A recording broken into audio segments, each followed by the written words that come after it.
Warga yang mengungsi merupakan warga Perumnas Antang Blok 10 Makassar.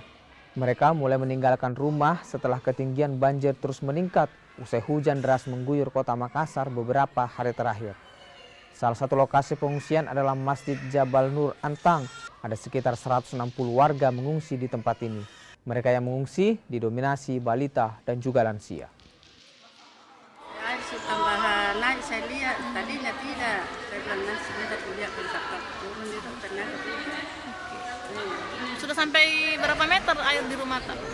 Saya di sini ada sampai itu dalam rumah. Sudah sampai dalam. Ada apa-apa yang tergenang begitu? Tidak, karena sempat kemarin dikasih naik semua. Masjid Jabal Nur sekarang ada 40 yang mengungsi, ada 43 kakak dan 159 jiwa. Terdiri dari dewasa, lansia, anak-anak, bayi dan balita.